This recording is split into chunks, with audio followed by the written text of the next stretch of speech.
Good morning, everyone. Today we're going to continue with Chapter 16, World War II. We're going to start Part 4, War in the Pacific.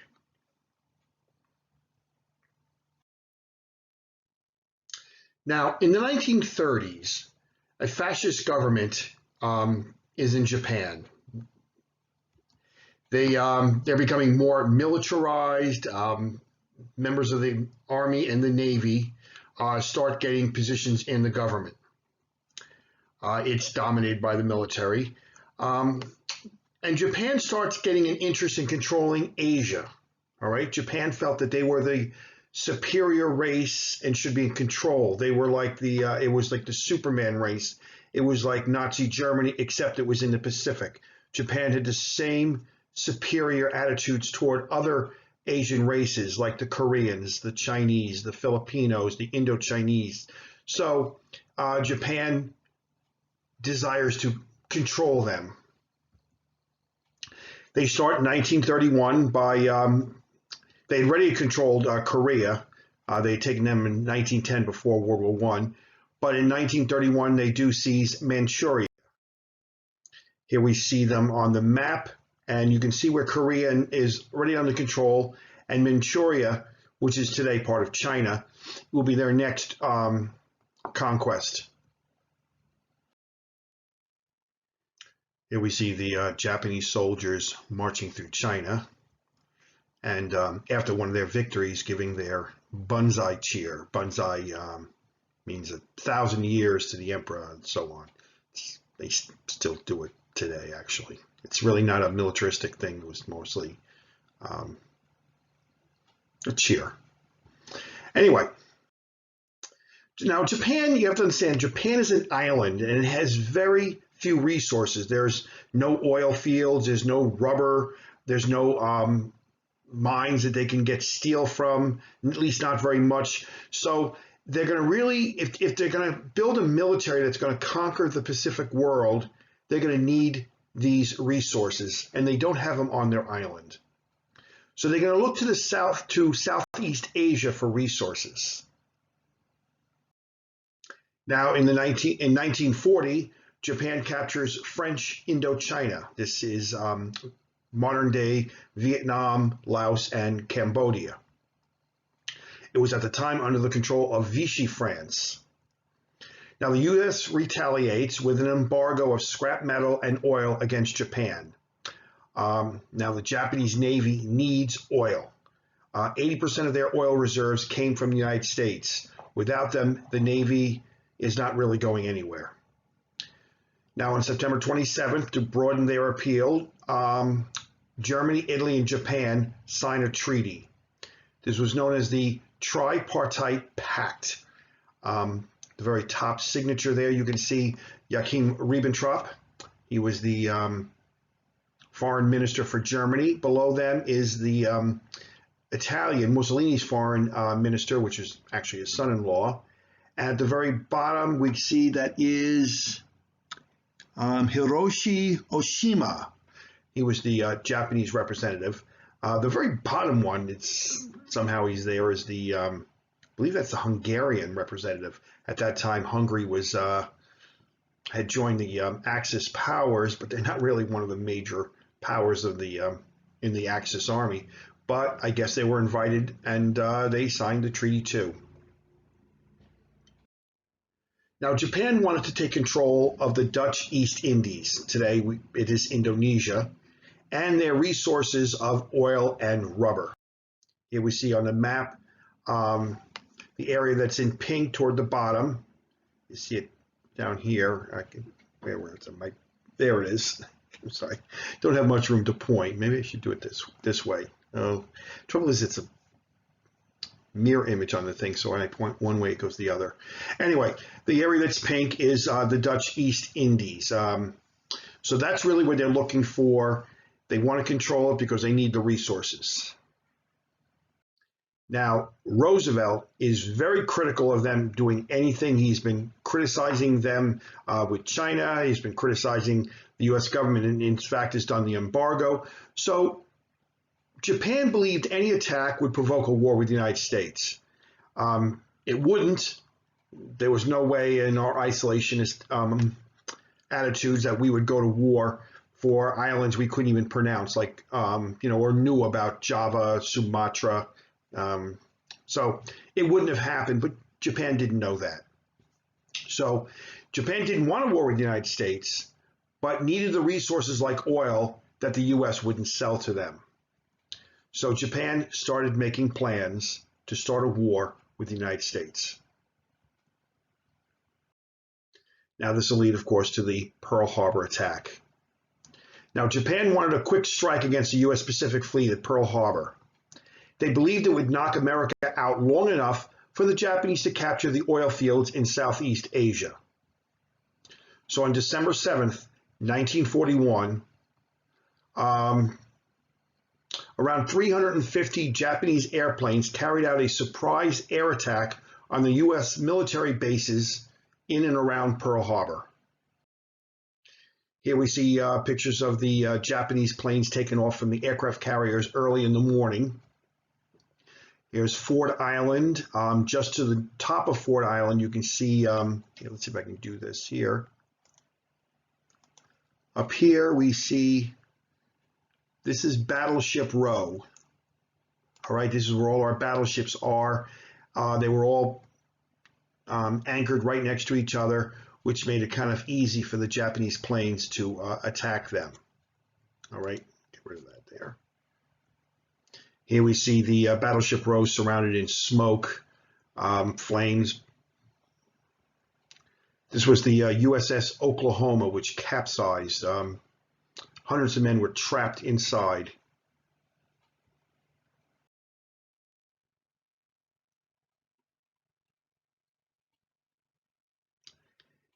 It was a 90-minute attack. The Japanese sank or damaged 8 American battleships along with a number of other ships. They attacked the 2 Air Force bases there, the military Army bases, destroyed over 300 airplanes. In the attack, 2,403 Americans lost their lives. This includes 68 civilians. Most of them were firemen who had gone onto the bases to help put out the fires. Over 1,100 sailors and Marines died on the USS Arizona alone. A single Japanese bomb pierced the deck of the Arizona and exploded one of the magazines, literally ripping the ship apart. And here we see a picture of it after the attack of them trying to rescue men. Today, the USS Arizona is still in Pearl Harbor. It's a here we see it. The ship, you can see the ship is still, parts of it are above water at low tide. You can see more of it. The memorial doesn't even touch the ship. They actually built it over it. I got to go out there a few years ago. Here we see one of the turret holders. And if you look here at the right part of the screen here, so I'm going to get the,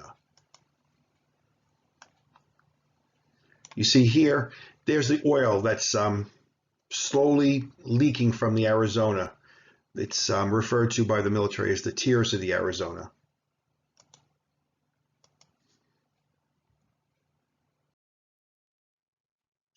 Now, luckily, the American aircraft carriers were at sea and they were not attacked. This was important as air warfare would become dominant in World War II. The aircraft carrier here is the USS Enterprise, which fought more battles than any other aircraft carrier the Americans had. Actually was in 20 battles with the Japanese and survived the war. Unfortunately, it was in the 1960s, it was broken up for scrap out in Kearney. Now, Japan misjudged the reaction of the American people, who were outraged by the sneak attack on them. The phrase, "Remember Pearl Harbor," became very big as tens of thousands of Americans enlisted in the military.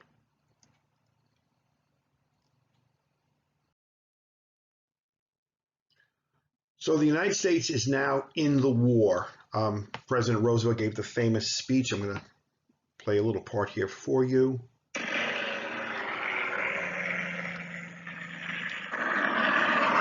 Here we see,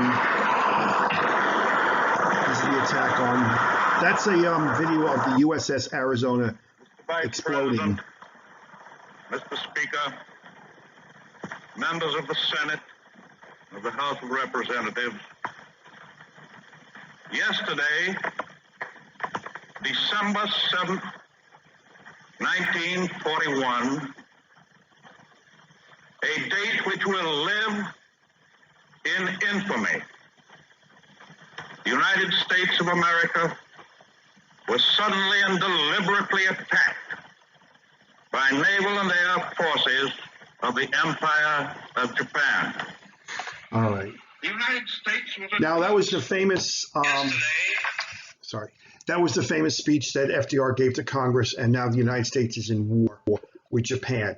Now we were only attacked by Japan, but 4 days later, on December 11th, Hitler declared war on the United States. He didn't have to, but he thought that Japan would then declare war on Russia, which they didn't do.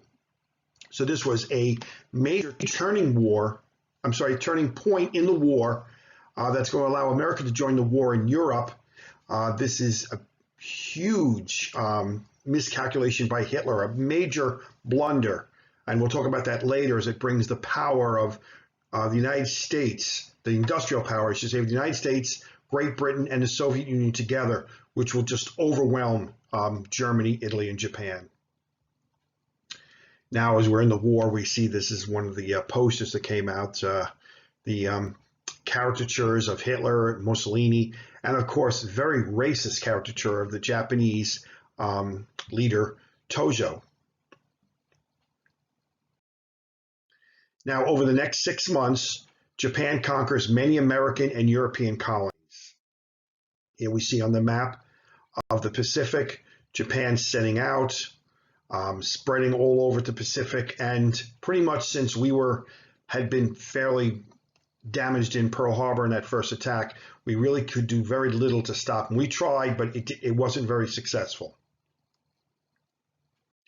Among the conquests were Singapore and the Philippines. Here we see the British surrendering at Singapore, and these are the American and Filipino soldiers who surrendered to the Japanese after their attack on the Philippines. Now, Japan controlled a vast area of the Pacific. They pretty much looked unstoppable until the Battle of Midway, June 4th to 7th, 1942. Japan attempted an invasion of Midway Island. It wasn't a very big island. It's about 2.5 square mile atoll. It's about 1,300 miles west of Pearl Harbor. It's called Midway Island because it was midway between the United States and China or Asia. In the naval battle, in just 5 minutes, American planes sink 3 Japanese aircraft carriers. Get some iced tea, and my mouth's getting dry. Okay. Here we see artist renditions of the attack on the Japanese aircraft carriers. No one actually was able to photograph them that this happened, but you can see this is where they, if you saw the movie, which was really good, where they attack and sink those 3 carriers, and they sink another one the next day. So it's a decisive victory for America. 5 minutes changed the course of the war. Japan lost 4 carriers, 300 planes, and many experienced pilots. Pilots who had flown over Pearl Harbor died in the Battle of Midway. And also, it was revenge for America. 4 of the carriers were 4 of the carriers that carried planes to Pearl Harbor. So we were looking to get back at Japan. And to show you how significant this was, is during World War II, Japan will have at most 14 aircraft carriers. By the end of the war, the United States will have built 104. Okay. Now, Japan, after Midway, Japan cannot make any more offensive actions. They would be on the fighting a defensive war over the next 3 years.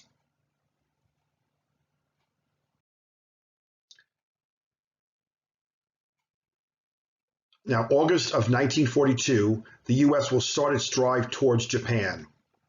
It will start with a brutal 6-month land, air, and sea battle on and around the island of Guadalcanal. Now, the U.S. will use the strategy of island hopping. Basically, it's bypassing and isolating strongly defended Japanese-held islands, only invading the islands you need, and then keep moving. I mean, reality is the islands the Japanese had heavily defended. If the Americans keep going, the islands can't move, obviously, so they're kind of like left behind, and eventually when they're cut off, they'll be forced to surrender.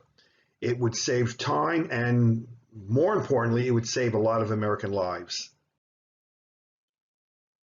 Now here we see the Pacific, the Battle of Guadalcanal. They're going to move on to the Gilbert Islands. From the Gilbert Islands, they'll move on to the Marshall Islands, the Americans. From here, we move on to the Mariana Islands. We'll retake the island of Guam that was invaded right after Pearl Harbor. So you can see the island hopping. We're not going after every single island, only the ones we need.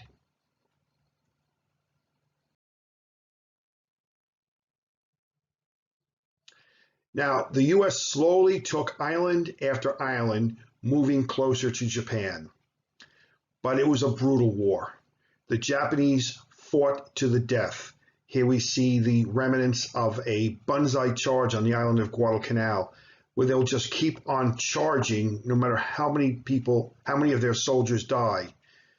The Japanese would fight in caves, and the Americans would literally have to kill them and drag them out of these holes. Many of the islands, the Japanese would have 10, 20,000, and in the end, only 100 Japanese soldiers would be alive. They just would not, they would fight to the death, and it just caused so much death among the American soldiers. All right, well, that concludes our section on the war in the Pacific. I hope you got something out of it, and I hope you enjoyed the rest of your day. Goodbye.